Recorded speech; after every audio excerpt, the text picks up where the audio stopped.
这天是农历中元节，祭祀逝去亲人的日子。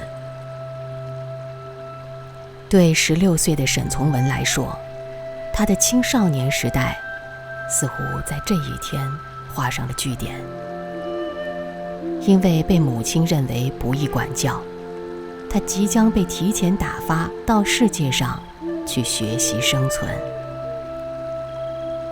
临行前一天，他来到了河边。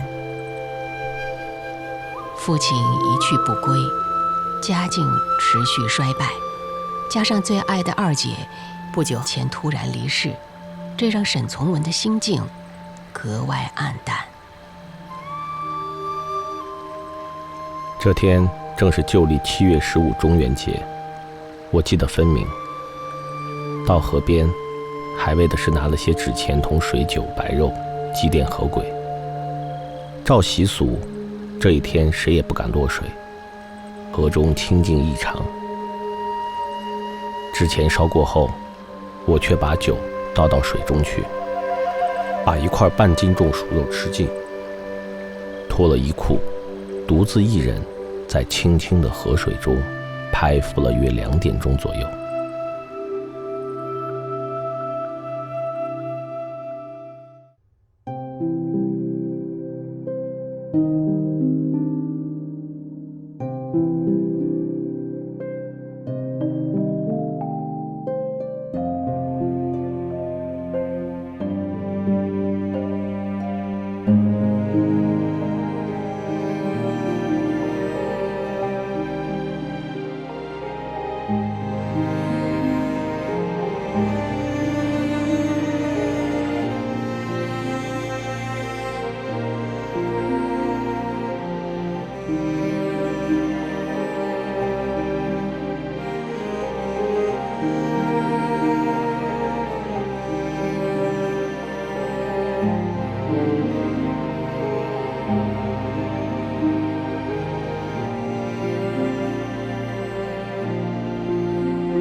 7月16那天早上，我就背了小小包袱，离开了本县学校，开始混进一个更广泛的学校了。我还只是14岁稍多点一个孩子，这份年龄似乎还不许可我注意到与家人分离的痛苦。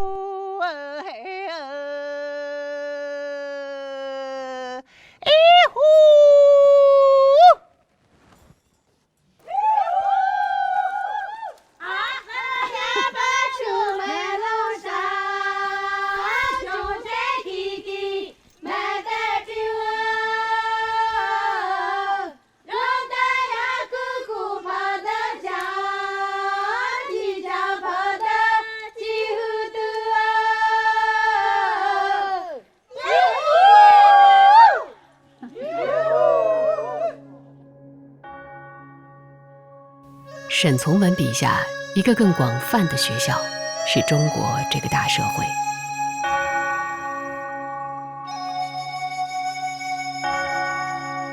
彼时的中国尚未从辛亥革命后的动荡时局中走出，甚至上演了2次复辟的闹剧。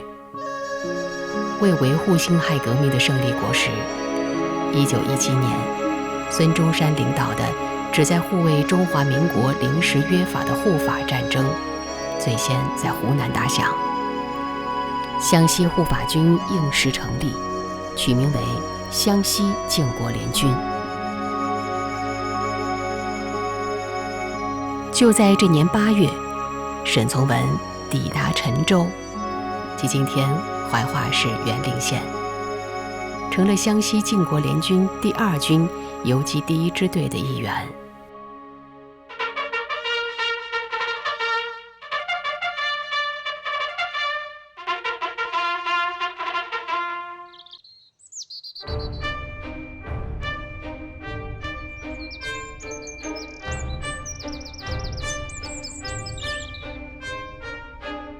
这是沈从文第1次离开家乡凤凰，怀揣幼年时代的将军梦，他对自己即将开始的军旅生涯充满了期待。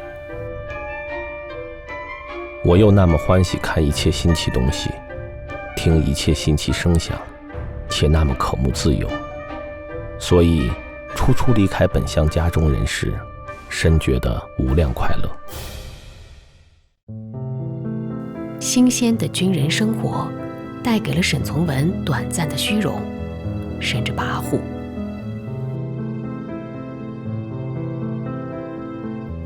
据传说快要清乡去了，大家莫不喜形于色。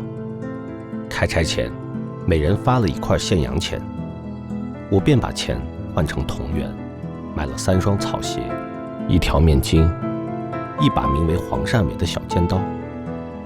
我于是仿照那苗人连长的办法，把刀插到裹腿上去，得意洋洋地到城门边吃了1碗汤圆。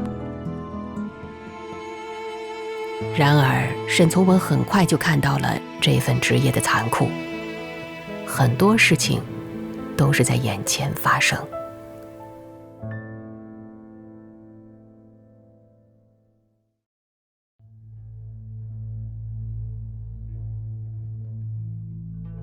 我们部队到那地方，司令官、军法官，除了杀人，似乎无别的事可做。我们兵士除了看杀人，似乎也是没有什么可做的。一些人在什么情形下被拷打，在什么状态下被把头砍下，我可以说是全部懂透了。又看到许多所谓人类做出的蠢事，简直无从说起。这一份经验在我心上有了一个分量，使我活下来永远不能同城市中人爱憎感觉一致了。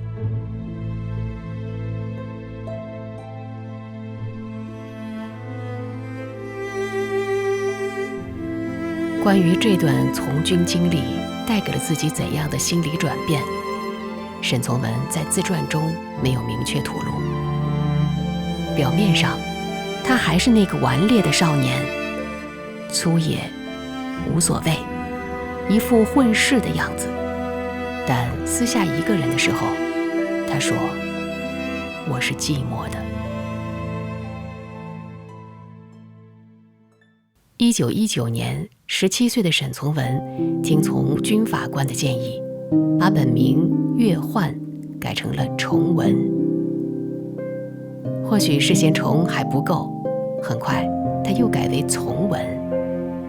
尽管他的实际生活并没有因为改名发生变化，但他的内心无疑已经起了波澜。1年后，他所在的部队在一次战斗中全军覆灭，沈从文因留守后方得以幸存。领完遣散费，沈从文重新穿上了平民的服装。接下来的路要怎么走？他感到一阵迷茫。从文这2个字及其代表的意义，对那时的他来说，似乎还是一个遥远的梦。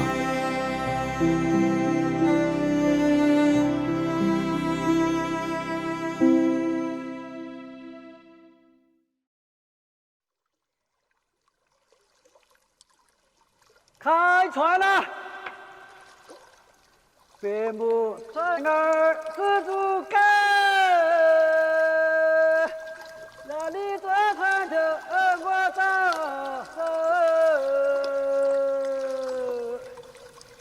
那我们就是那划船手嘞，哪怕波浪。1920年深冬，将军梦碎的沈从文迫于生计，投奔了在芷江任警察所所长的舅父，并获得了一份办事员的差事。芷江在凤凰的南面，直线距离不过40-50公里。然而碍于湘西曲折幽深的地理环境，沈从文在路上颠簸了4天才到达。不久后，看到儿子安顿下来，沈母也将凤凰的房子卖掉，来到芷江，并将全部家产3000块钱交给沈从文打理。有稳定的工作，有权势亲戚的照应，又会做点半通不通的五言七律，沈从文成了当地乡绅心中理想的女婿人选。有些本来看中了我，同我常常做事的绅士，就像我那有势力的亲戚示意，愿意得到这样一个女婿。那亲戚于是把我叫去，当着我的母亲，把4个女孩子提出来，问我看谁好就定谁。因此我当时同我那亲戚说，那不成，我不做你的女婿，也不做店老板的女婿，我有计划，得自己照我自己的计划做去。什么计划，真只有天知道。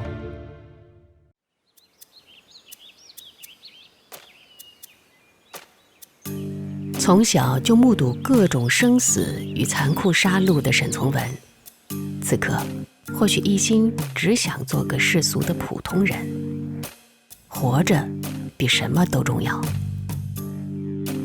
18岁，在那个年代正是谈婚论嫁的年龄。沈从文爱上了一位白脸同事的姐姐，没日没夜为她写情诗。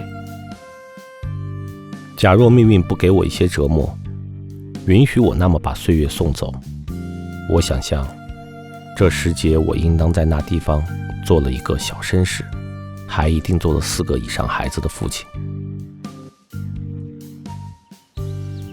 然而现实给了沈从文重重一击。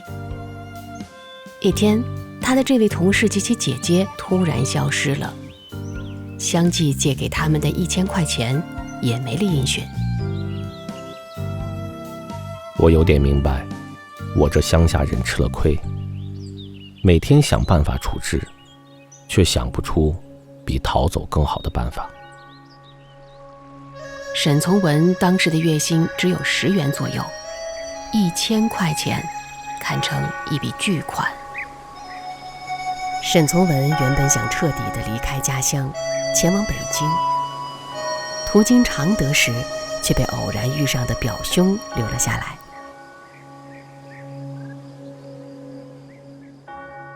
常德，一个位于湘西北部的更大的城市，在许多人的想象里，这里或许是一个浪漫之地。传说刘海砍樵以及陶渊明笔下的《桃花源记》都是以这里为背景发生的。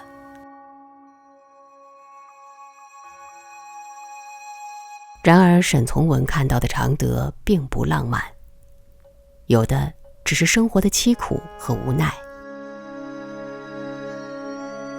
这些照片拍摄于常德，就在沈从文来到常德前后，一对已经在这里生活了10几年的美国夫妇奥利弗和珍妮洛根正准备返回家乡。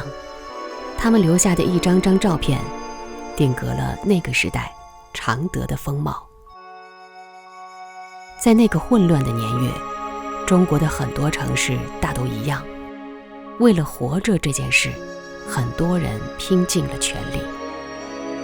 显然，这里很难为身无长技的沈从文提供一个安然的栖身之所。这大约也是沈从文最感到迷茫的一段日子，不知道自己能干什么，也不知道未来在哪里。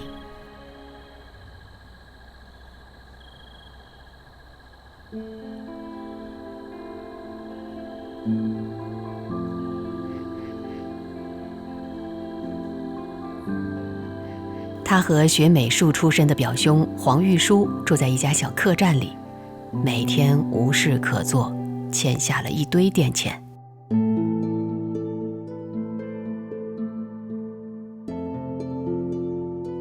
也就是在这段时间，沈从文第一次感受到了文字的力量。表兄喜欢上了女子师范学校的美术系女生杨光慧，便央求沈从文为自己代笔写情书。或许是此前给同事姐姐写情诗，让沈从文积累了心得，在一封又一封被表兄拍案叫好的情书后，表兄的爱情渐渐结出了硕果。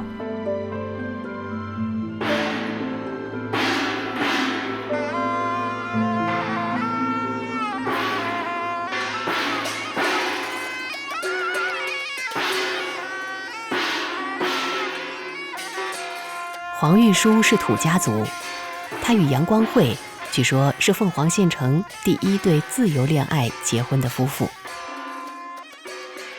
土家族婚礼通常热烈隆重，其中一个最重要的环节是哭嫁，这种习俗一直延续到今天。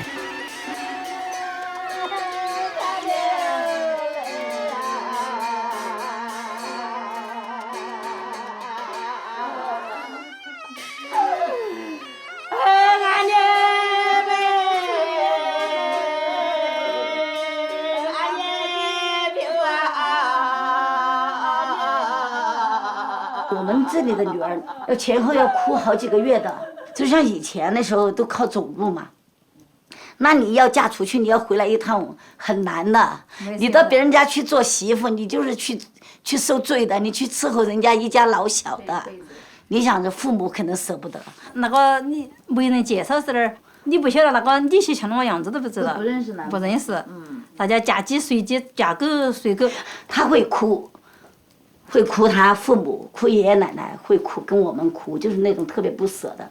还有姊妹之间的哭，兄妹之间都会哭，就是各种的情感。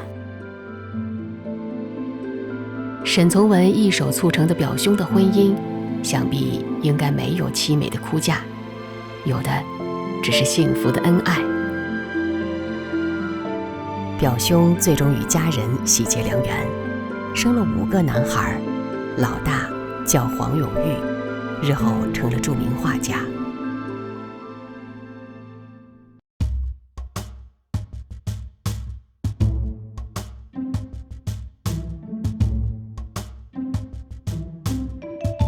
就在表兄陶醉于爱情的港湾时，沈从文又上路了。无所事事的他，跟随一艘押运军服的帆船，从常德沿着沅江一路逆流而上。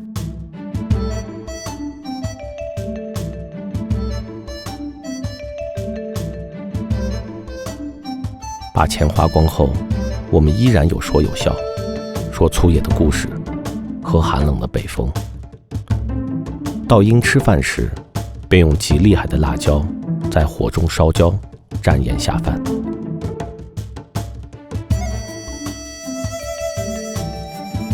不料，这艘船在最后几天的行程里突然遇险，灌满水的船只在急流中漂流了数里，所幸并未沉没。一番惊心动魄后，一众人爬上了岸。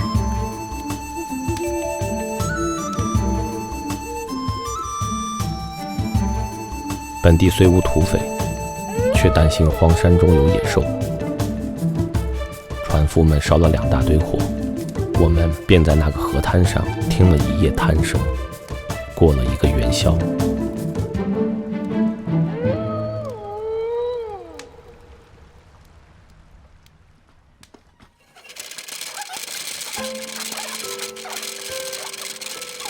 湘西有一种土家族织锦，叫西兰卡普，色彩绚丽，图案精美，采用了通经断纬的工艺。贯穿整个织物的经线是通的，而在同一根纬线起花的位置，纬线可以根据需要无数次的断掉。这有些像沈从文青年时代的轨迹，不断起伏，不断重来。1922年春，在外游荡了近半年的沈从文，又一次迎来了人生的机遇。从急流中死里逃生后，他抵达湘西中部城市保靖。那妹妹穿过哥哥河，那常年有情又有义，那从早唱到太阳落。那18妹子18人，那人到18最猖狂。爸妈当年红罗帐，爱本当年西亚船。出于迫切的生计需求，他重新穿上了军装，成为湘西王陈渠珍麾下一名书记官。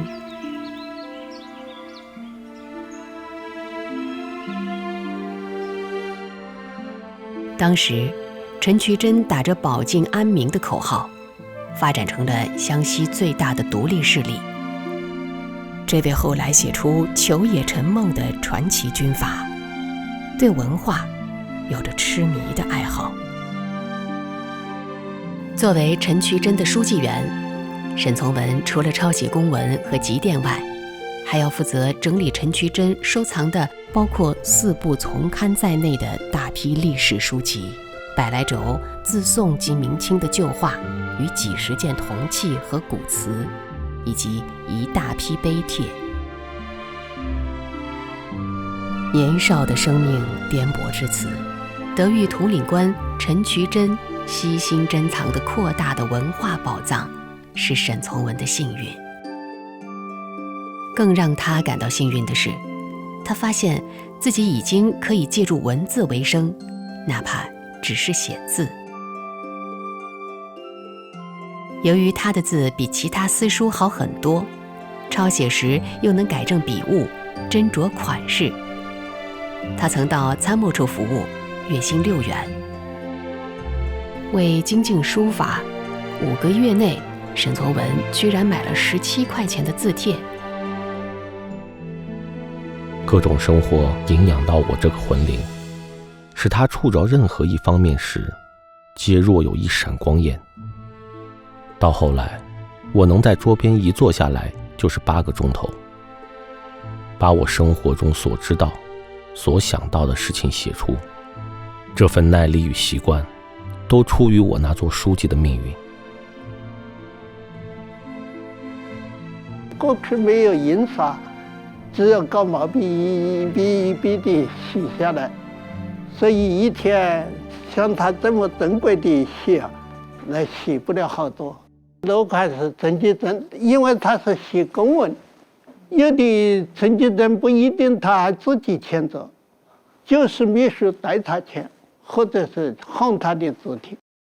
但像这样的文件我们很多了，所以有的是认定，有的是没有认定的，但是我们也不敢肯定是他，也不敢不是他。83岁的吴伯文，退休前是保靖县档案馆的工作人员。他回忆起，这些珍贵的档案曾差点被当成废纸流失。55年的时候，一个会计他刚拿了一袋废纸，把它卖几块钱嘛，卖了100多块钱，运在哪里？运在常德，常德的又卖到湖北宜昌，从湖北。当时县委派2个警察把他跟踪各级的把他运回来的，在过程呢3000多件，要用400块钱把它买回来。买回来以后呢，就清理了一下，清出来是19000多件，所以他这笔档案也成了全省的120多个县到这里来查档案。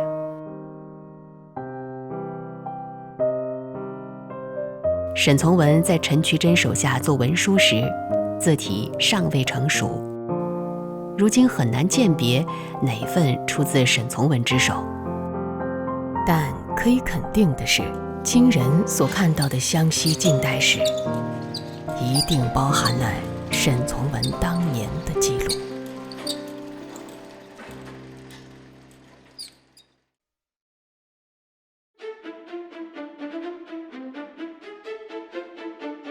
比起这份工作带来的处境上的改变，一种意外的收获对沈从文的影响更为深远。1923年夏，沈从文被临时抽调到陈渠珍新创办的报馆做校对。这段经历让他开始接触到大量5·4时期的文学。我便被这些大小书本征服了。我对于新书投了降，不再看《花间集》，不再写《曹娥碑》，却喜欢看新潮改造了。那是一个新思潮与新文学相互交织、彼此激荡的年代。5·4运动后的中国，突然泛起了前所未有的活力。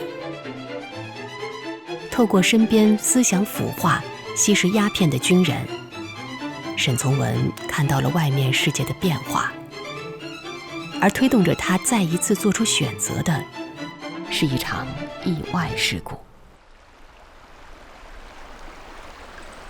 他的一位同学在求水时不幸溺亡，生命的无常从来没有如此强烈地冲击着沈从文。少年时，他曾无数次近距离目睹生命的逝去，但那时的他似乎并无感觉。如今，他开始思考活着的意义。在独自一人吃响了4天后，沈从文做了一个决定，前往时代激流的中心——北京。尽管向更远处走去，向一个生疏世界走去，把自己生命压上去，赌一注看看，看看我自己来支配一下自己，比让命运来处置的更合理一点，还是更糟糕一点。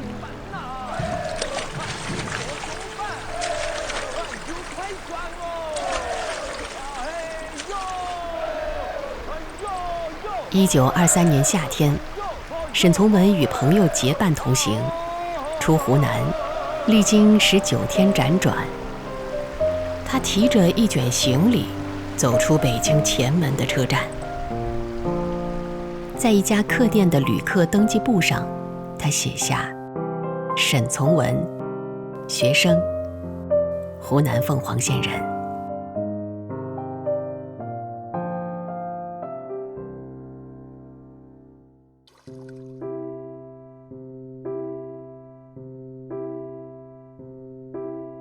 他跟学生说，我曾经到这里上过课，一下了课我就登到树上去了。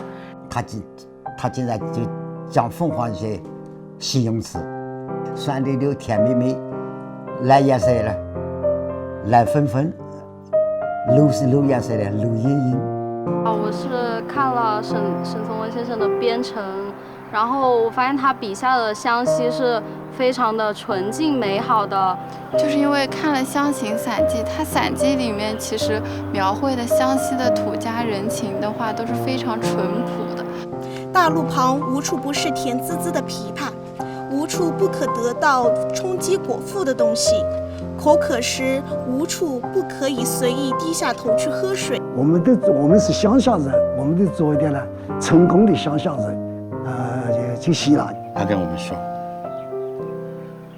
湘西的文物非常重要，希望你们保护好它。